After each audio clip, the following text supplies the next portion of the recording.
Hop. Alors, tout le monde de Toronto, vous êtes les premiers. On a trouvé la tribulation pas tellement longtemps avec avec l'équipe de Maple Leaf.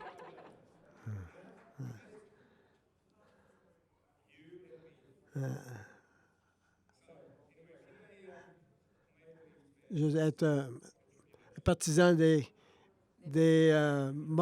Toronto Maple Leafs. Ils pensent qu'ils vont gagner la Coupe Stanley, mais je pense qu'ils sont encore loin. Je vais parler de Chine. La raison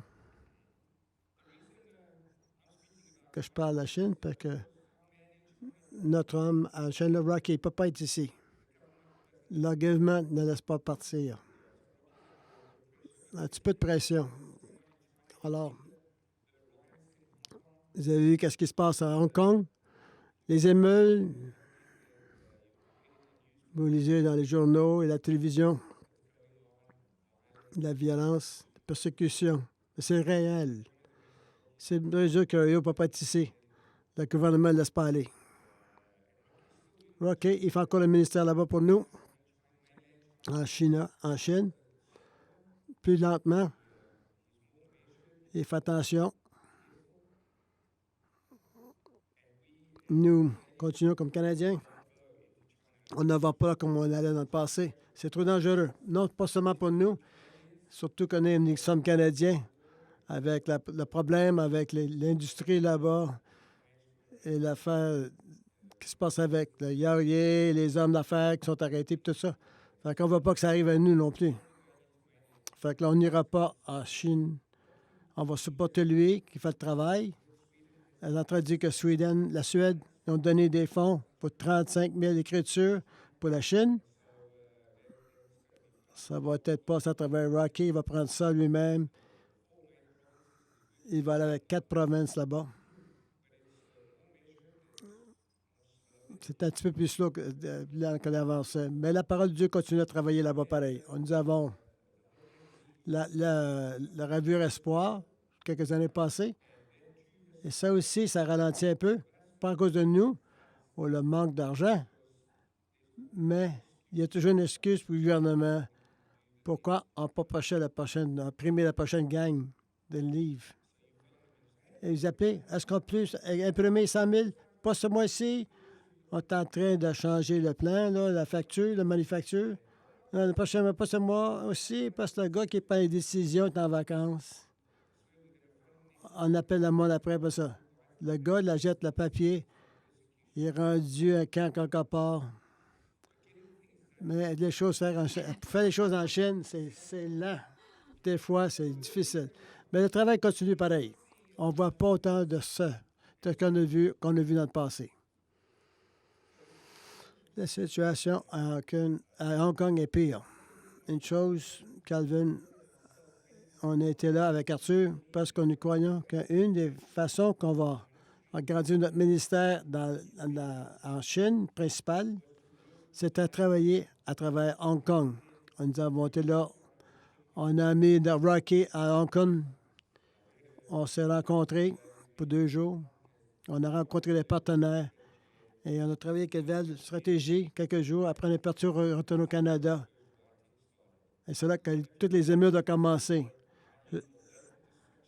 Je ne sais pas si vous prenez ça en main, mais après, je suis parti. Il y a eu toutes sortes d'affaires qui s'est passées.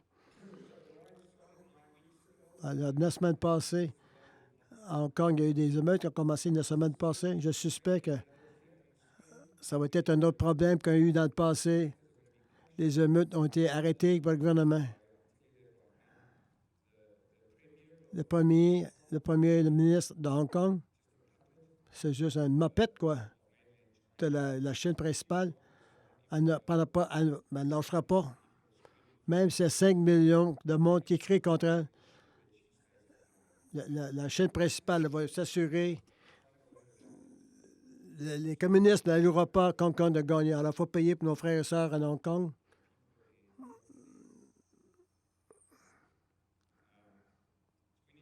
On a besoin de prier pour le monde en Chine. C'est rendu de plus en plus difficile, mais ce n'est pas impossible. On a des bonnes informations encourageantes de notre visite à Hong Kong. Nous avons trouvé 2 partenaires qui peuvent nous aider à développer un ministère à Hong Kong même. Une grosse dénomination là. Et aussi en Taïwan. On grandit à Hong Kong et Macao. Pour le futur qui s'en vient. On va être correct tout de suite, il n'y a pas de danger. Trouver la parole en Chine même. On fait ça à travers Rocky. On va continuer à faire ce qu'on a fait dans le passé. Mais la persécution est beaucoup plus là qu'avant. La semaine passée, on a rencontré le plus grand imprimeur au monde, Amité. Les presses Amité, je ne sais pas. C'est basé en Chine même. Et j'ai entendu l'histoire avant ça. À chaque année, le gouvernement nous allouait les presses Amitié de 4 millions de Bibles pour la Chine principale, pour que les chrétiens en Chine reçoivent 4 millions. Le fait que nous savons que 12 millions de personnes viennent chrétiens toutes les années, c'est un gros problème. Il ne peut pas avoir de Bible. Mais chaque année, la presse Amitié imprimait 4 millions de Bibles, acceptées l'année passée. L'année passée, ils ont seulement imprimé 3,7 millions. La semaine passée, quand ils sont venus voir, on a eu une rencontre à Guelph, le président de l'association Amity Press. Ils ont dit à nous, on pourrait prendre encore des Bibles, on met disponibles aux chrétiens en Chine. Cette année, on va imprimer seulement 3,5 millions. Alors, vous voyez, il décroît chaque année. On cause de conversation. Et son député, un demi plus tard, il dit la même chose. 3,5 millions qui vont aller en Chine cette année. Petit, petit, on décroît. Plus de persécutions, plus de restrictions. Il étouffe les chrétiens tranquillement. Il ne faut pas qu'il y ait accès à l'Écriture. Descend les croix, la situation, c'est pas plaisant. C'est pas la fin du monde, mais c'est pas plaisant. Mais le mystère continue à grandir pareil. On veut voir plus que ça, les enfants et les adultes recevoir des Bibles.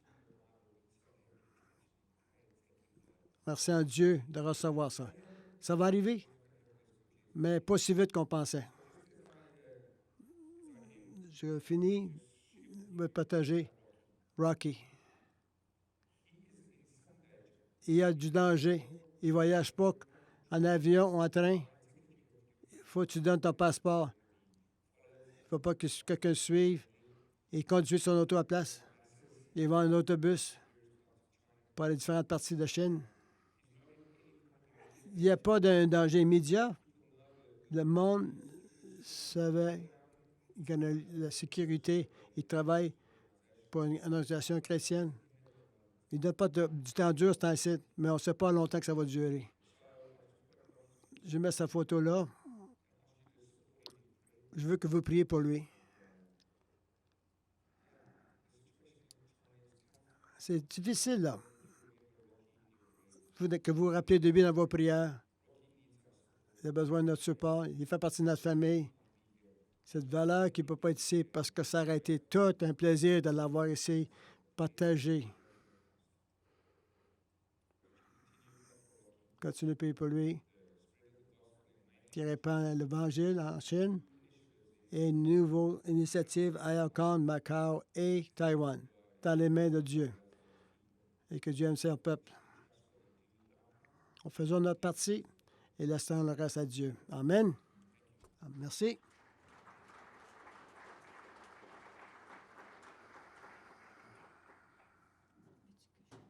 Voilà.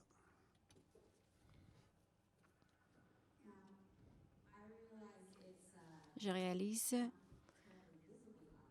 que ce n'est pas évident, mais je suis à moitié ménonite. J'ai eu l'opportunité cette année d'aller en Ukraine et en Russie à cause de mon héritage côté ménonite. Il y avait beaucoup de nourriture que j'ai bien appréciée. C'était un point fort de ce voyage. c'était bien d'être dans un pays qui est très, très familier avec certaines choses que je connais. Quand j'ai fait ce voyage, j'ai eu la chance d'entrer en contact avec nos partenaires en Ukraine et en Russie. Nous travaillons avec Mission Eurasie, qui sont en Ukraine, en Moldavie, en Russie. Ils travaillent aussi en Israël et nous sommes partenaires avec eux pour leur fournir des écritures dans leurs activités dans ces régions. Nous avons commencé notre voyage. Nous avons parlé à plusieurs personnes et avons vu à quoi ressemble le ministère, comment la parole de Dieu était répandue et distribuée aux gens. Nous sommes aussi allés dans une région qui était très touchée par la guerre, c'est l'Ukraine. L'économie est très difficile là-bas. La majorité de leur argent leur vient parce que des gens qui ont quitté le pays, qui travaillent à l'extérieur et qui envoient de l'argent. Donc, c'est ça qui aide leur économie. Sinon, ça serait vraiment très difficile. Et nous avons rencontré cet homme. Il est dans une région qui est très touchée par la guerre avec la Russie. On oublie cette guerre. C'est l'annexation de la Crimée il y a quelques années, mais il y a toujours des combats jusqu'à aujourd'hui.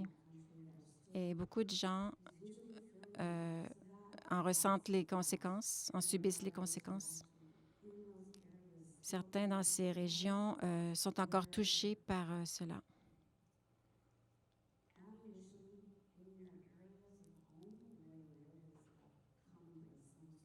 Il y a beaucoup de... Si on peut passer à la prochaine diapo. Cet homme nous a amenés chez lui. Il a dit, venez entrer, c'est ouvert.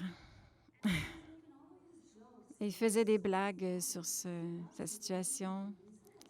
Et nous lui avons dit, comment vous avez un tel sens de l'humour alors que vous êtes dans une région tellement décimée par la guerre? Il a dit, je dois rire parce que je ne peux plus pleurer. Ça nous a brisé le cœur de voir ces gens qui ont si peu d'espoir, mais par nos partenaires, nous pouvons les rejoindre, toucher les gens en Ukraine, et nous avons pu aller dans cette région. Ici, on a rencontré une femme. Elle est vraiment dans un environnement très difficile. Ils ont des projets là-bas pour aider les gens qui ont des besoins physiques. Vous voyez qu'elle a du pain dans sa main. Et ils reçoivent donc du pain physique parce qu'ils ont besoin de nourriture, mais ils reçoivent aussi du pain spirituel à travers les revues que nous leur distribuons. Alors, nous fournissons des Écritures, des Nouveaux Testaments, des revues, des Bibles. Cela m'a beaucoup touchée de pouvoir entrer en contact avec des personnes, de m'engager avec des personnes qui sortent de leur zone de confort et qui sont des problèmes de sécurité et de pouvoir les rejoindre avec l'Évangile. Ce que j'aime avec nos partenaires Mission Eurasie, on le voit sur la prochaine photo, c'est un docteur, un aumônier, un policier et un professeur de musique. Ces 4 personnes s'engagent volontairement à faire ce qu'ils font dans leur carrière et à porter l'Évangile. Ils apportent des ressources, ils font des formations, mais ce qui est formidable, c'est que Mission Eurasie, avec qui nous sommes partenaires, cible des personnes très jeunes et en disant ils vont être nos prochains leaders, alors nous allons les former. Et quand ils ont des postes d'influence, ils peuvent aider à influencer la trajectoire de notre société. J'ai été très encouragée par cette stratégie de 20 à 30 ans qu'ils ont établie pour s'assurer que l'Évangile puisse être répandu dans leur culture et que leur pays soit transformé. C'est un travail extraordinaire. Il y a beaucoup de témoignages que nous avons pu collecter. Je n'ai pas le temps de vous les raconter tous, mais je voulais vous encourager par cette stratégie très stratégique, mais aussi par ces individus, ces personnes qui mettent tous leurs efforts pour atteindre des personnes qui sont parfois oubliées et qui peuvent leur remettre l'Évangile. En Russie, la prochaine photo, j'ai rencontré ce missionnaire qui a passé plusieurs années de sa vie en prison.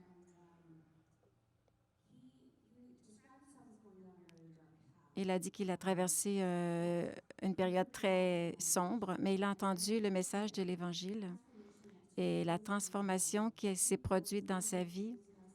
Il est devenu la personne la plus enthousiaste que j'ai jamais rencontrée quand il racontait ce qu'il fait et comment il rejoint sa communauté, son entourage. L'enthousiasme que j'ai vu en Russie m'a bouleversée. Techniquement, ils ne sont pas autorisés d'évangéliser dans la rue. Le gouvernement a des lois et pour eux, le prosélytisme est très limité. Mais eux, ceux qui savent comment la transformation que Dieu fait dans leur vie, on ne peut pas les retenir, on ne peut pas les empêcher. Alors, nous sommes allés dans un foyer pour personnes âgées.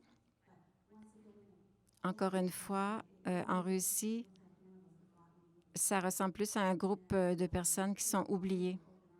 Et ils nous ont accueillis les bras ouverts. Nous avons pu, dans ces communautés, ils servent cette communauté. Et ils utilisent nos Écritures pour atteindre ces personnes. Ils ne pouvaient pas laisser quelqu'un passer. Ils disaient, « Ah, quelqu'un passe, assure-toi qu'on va parler à cette personne. Va vite parler à cette personne. » Et c'était vraiment encourageant de voir ça, sachant toutes les tribulations qu'ils subissent. Nous sommes aussi allés avoir rencontré cette maman avec son fils. Il a 9 ans. Nous étions en Sibérie.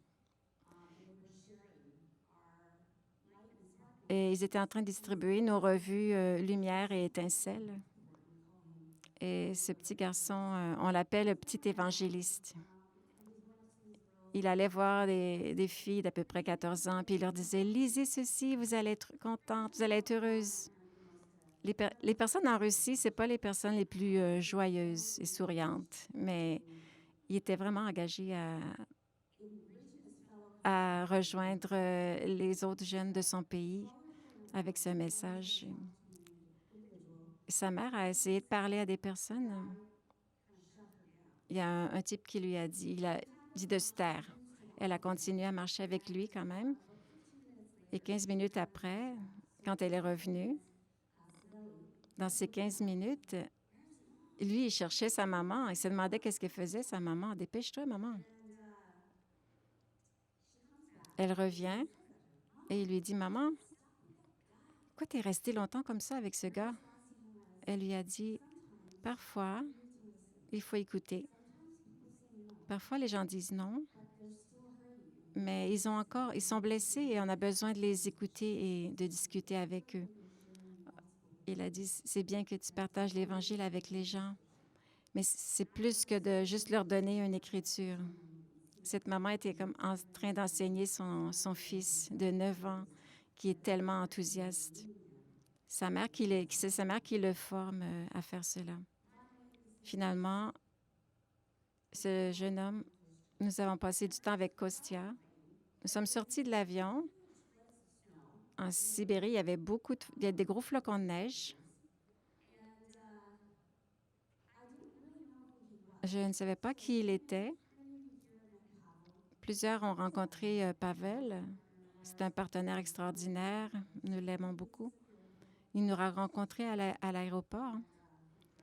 Et il nous a amenés à l'hôtel. Et je ne comprenais pas qui était ce monsieur-là. Au début, j'ai pensé, c'est peut-être notre chauffeur. Puis, avec le temps, on a eu plus d'informations. Et à un moment, dans un village, il a dit, vous voyez le panneau là-bas? Il y a mon numéro de téléphone dessus. Si quelqu'un est prend de la drogue, il peut m'appeler, il peut prendre ce numéro et m'appeler. Cet homme a des missionnaires un peu partout au nord de la Sibérie, dans la région de Homs. Et il a une stratégie incroyable de mettre des missionnaires pour atteindre les personnes non atteintes. Les Sibériens reviennent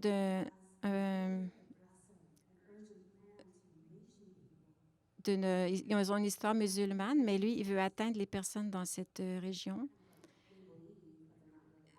Les gens là-bas croient, mais ils ne participent pas vraiment. Et il y a des personnes qui viennent et qui essaient de les convertir à l'islam. Et il a dit, c'est urgent pour nous d'être là.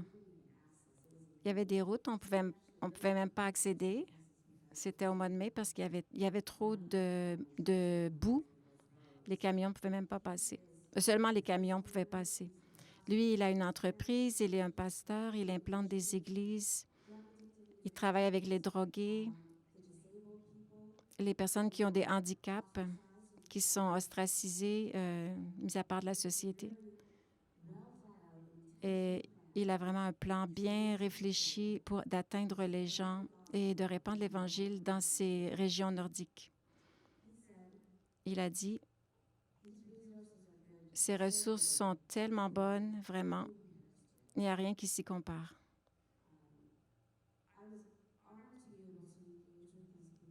C'était un honneur pour moi de travailler avec ces personnes qui sont engagées au sein de l'adversité et des difficultés et que nous ne comprenons pas souvent. Mais je vous encourage de connaître ce qui se passe, de savoir que ce qui se passe dans ces communautés, ces personnes sont invitées dans des orphelinats, dans des institutions où les chrétiens ne sont pas autorisés. Mais ils sont invités parce qu'ils aiment et prennent soin des gens. Et ils soutiennent ces groupes non seulement sur l'aspect spirituel, mais aussi les autres besoins qui ont besoin d'être rencontrés. Continuez de prier pour ce travail en Ukraine, en Russie, en Moldavie.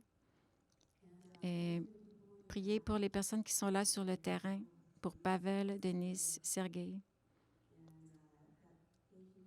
pour qu'ils puissent continuer à avoir le zèle, à être fervents et qu'ils aient toujours un impact auprès des autres. Merci.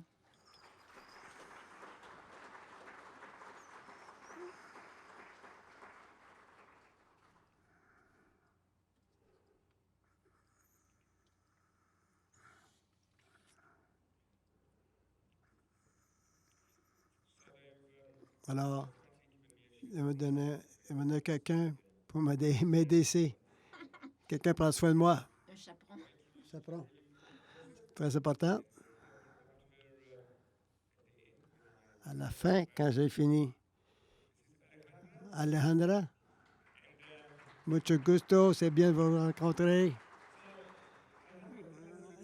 À propos de toi, Alejandra Aska, j'ai 17 ans. Je vais à une école chrétienne. Je suis content d'être avec vous ici aujourd'hui. C'est bon de voir tellement de monde à propos de Dieu et de partager l'Évangile avec les autres. J'ai récemment été avec GoTeam à Moldova 2 semaines passées. C'est excitant pour moi. C'est la raison, Alejandra est ici pour nous dire à propos de son expérience GoTeam à Moldova, combien a été dans des missions. C'est mon premier voyage missionnaire que j'ai jamais été. C'était vraiment excitant. Est-ce que tu as eu peur avant de partir là? Qu'est-ce que tu te sentais au début? Tu es un petit peu nerveux? durant tout le voyage. J'étais sécuritaire, puis j'avais aucune peur. Tout était tellement... Les leaders étaient tellement bons. De poser des questions, es-tu correct? Si j'avais des problèmes, il n'y a aucun temps durant le voyage que je n'étais pas sécuritaire. Tu étais safe. Voudrais-tu encourager d'autres personnes à aller dans le voyage? Oui, je vous encourage. Si vous pouvez aller dans le voyage Go Trip, allez-y. Vous ne serez pas... Vous serez bon sécurité avec des bons leaders. Pour que vous sachiez le militaire de ce voyage-là, c'était méchant Greg, là. Mais elle était africain sécuritaire. Alors, si vous êtes là, vous êtes sauf et sain. Sauf. Alors, c'était quoi la chose la plus poignante? C'était durant la fin du camp. On allait dans les camps, à partager avec les enfants et jouer des jeux avec eux. Il y avait toujours des temps pour un message de salvation. J'étais toujours du salut, j'étais toujours en arrière. Je gardais mes yeux ouverts parce que je voulais voir et voir les enfants en Roumanie, au Russie, prier la prière du salut. Quelqu'un dit Amen, les yeux s'illuminaient. Je veux voir les changements en eux, c'est incroyable. C'est un point saignant de mon voyage. Est-ce que vous encouragez tes parents d'aller en voyage aussi? Définitivement, encourager mes parents à aller dans le voyage. Sa mère travaille pour les Gédéons. Pourquoi?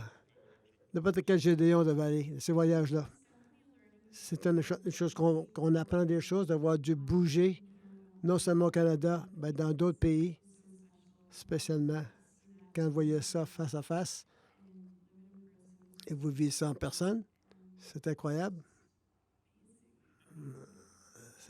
C'est fantastique ce que tu peux faire. Une question. Si je te donne le choix, aller à Moldova, une autre mission, ou dans un autre pays pour une autre mission, quel que tu irais? Je ferais les deux.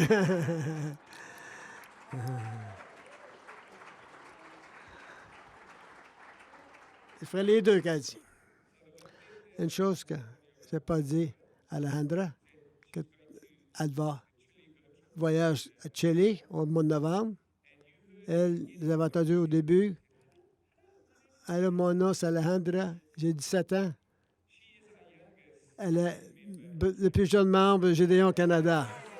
C'est la plus jeune de nos membres au Canada. En passant, sa mère travaille pour les Gédéons. C'est encourageant, du monde comme ça. Alors, ils sont resplendissants d'avoir été dans des places comme ça et de voir Dieu travailler. Merci, Alejandra. Ah, la vidéo. Ouais.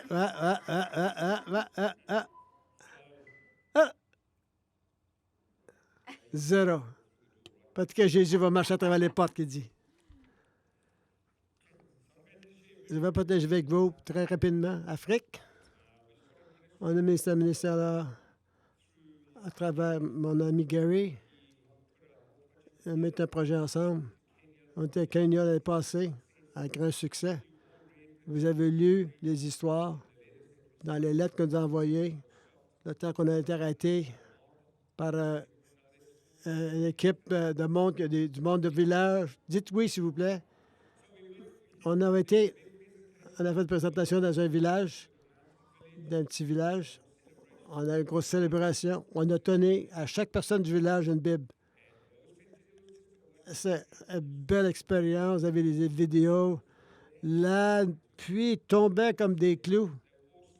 Tout le monde était en ligne dans la pluie pour recevoir les Bibles. On a fini la distribution. On s'en va dans la van, le camion, et on s'en va à notre hôtel, dans les chemins, les petits chemins. 5 kilomètres plus tard, l'autobus est venu arrêter. Il y avait une grosse foule sur le chemin. On ne pouvait pas passer.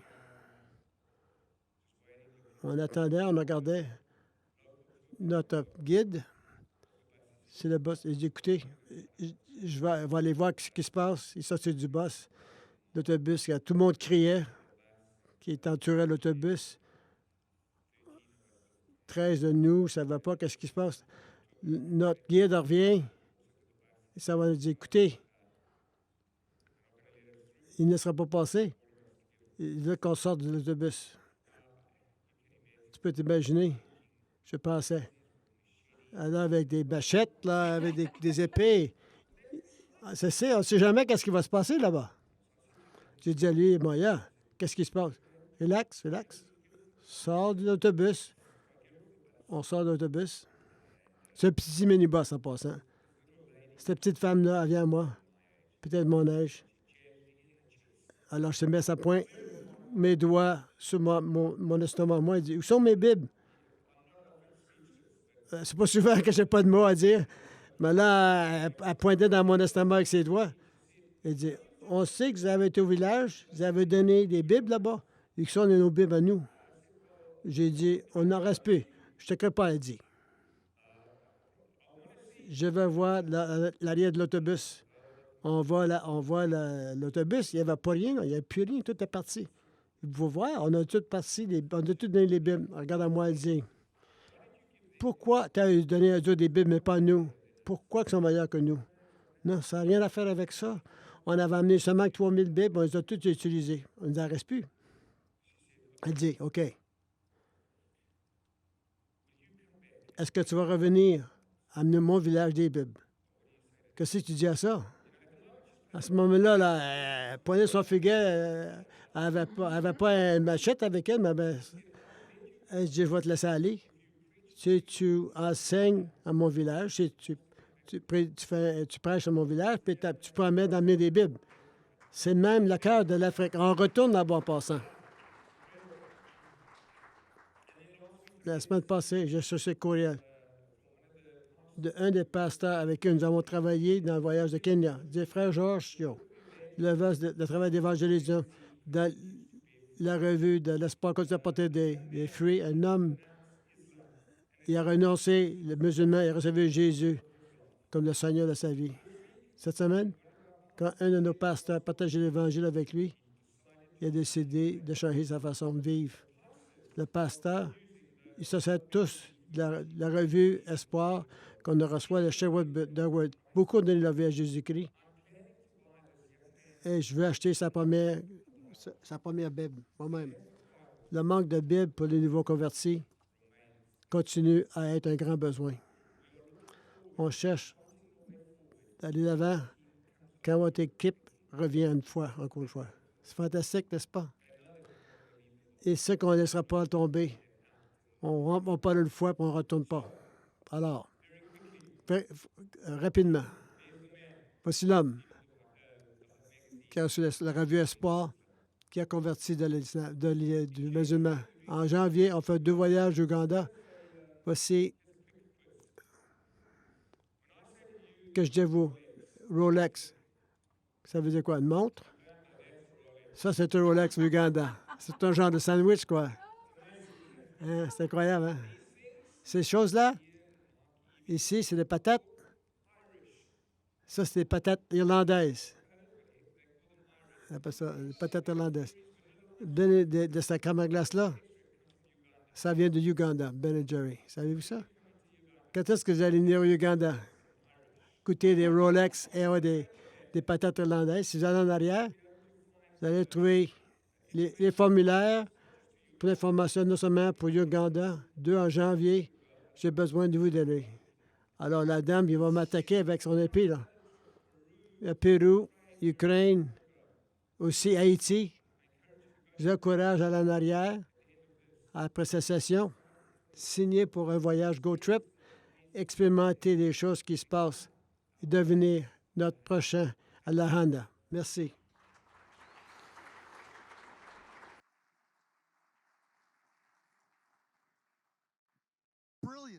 Fantastique, n'est-ce pas? C'est bon d'entendre ce qui se passe dans ces nations, ces pays. On peut-être attendre de temps en temps. On va prendre une petite pause. J'ai des bonnes nouvelles pour ceux qui étaient piqués pour l'enquête silencieuse. J'ai ceux qui ont gagné. Ils ont gagné le prix. Ils David Neufeld, Henri Couchebec, Alan Quatra, Lynn Faxon, Edward Anderson. C'est ceux qui ont gagné les prix, ça. Alors, vous avez gagné ces plaques, là. Allez voir Gerda au bureau là-bas.